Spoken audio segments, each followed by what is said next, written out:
tracksuits and red wine, movies for two. We'll take off our phones and we'll turn off our shoes.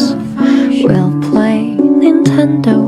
though I always lose. ដើម្បីទទួលបានវីដេអូថ្មីៗសូមកុំភ្លេច Subscribe នៅក្នុង Channel របស់នាងខ្ញុំម្នាក់មួយផងណា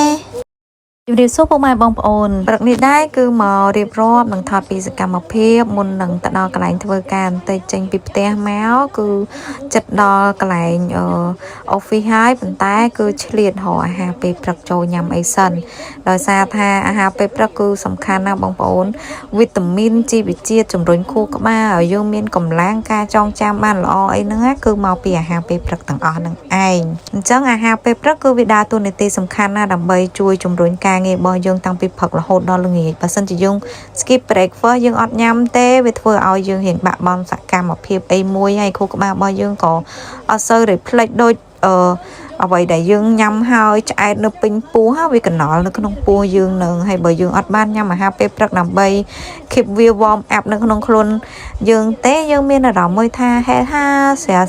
គិតអត់សូវចេញពេលខ្លះវាទៅធ្វើទុកឲ្យយើងឈឺក្បាលវិលមុខអីចឹងទៅណា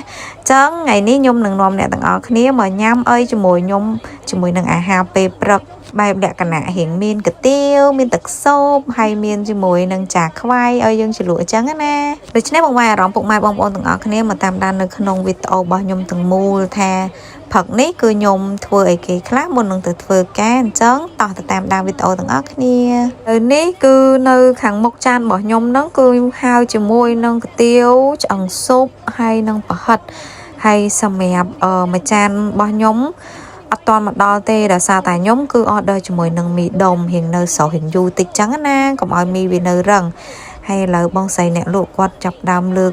យកមកដល់ហើយវ៉ាវនេះគឺជារបស់ខ្ញុំកំងអែតចូលគ្នា3មុខខ្ញុំយកមីដុំគៀវបាក់សៀបប្រហិតហើយសួរថាព្រលឹមឡើងមួយចានហ្នឹងញ៉ាំអស់អត់មួយចានហ្នឹងថ្ងៃខ្លះគឺញ៉ាំអស់ដាច់ប៉ិតចឹងណាហើយថ្ងៃខ្លះទៅក៏ញ៉ាំអត់សូវអស់ដែរព្រោះដោយថាវាទៅតាមអារម្មណ៍របស់យើងដែរថាយើងឃ្លានខ្លាំងឃ្លានតិចហើយវា early morning ពេកអត់ចឹងណាបើសិនជាអត់ early morning ពេកទេពេលខ្លះរៀងញ៉ាំបានច្រើនដែរហើយមួយចានរបស់ខ្ញុំនេះបងប្អូនអើយគឺញ៉ាំឲ្យឆ្អែតដល់ចង់បាយថ្ងៃត្រង់ទៀតណាហើយក្នុងហ្នឹងគឺមានគៀវគាត់ឆ្ងាញ់ណាខ្ញុំមកញ៉ាំកន្លែងហ្នឹងគឺខ្ញុំអត់ដែរភ្លេចគៀវទេហើយក្នុងមួយចានហ្នឹងគៀវដាក់ឲ្យឡើង3 4ដុំមកហើយបងប្អូនមើលតែខ្ញុំជ្រុំជាមួយនឹងសាច់មីដុំហើយសាច់មីដុំរបស់គាត់នេះគឺញ៉ាំទៅអត់ធ្វើឲ្យយើងឈឺកឈឺអីទេហើយបើសាច់គៀវគាត់ធ្វើខ្លួនឯងដែរហើយសម្រាប់ទីតាំងខ្ញុំបាក់ប្រាប់បងប្អូនណានិយាយទៅទីតាំងព្រោះខ្ញុំមកញ៉ាំអត់ដែរចាប់អារម្មណ៍ទីតាំងទេបងប្អូនតែគ្រាន់តែថា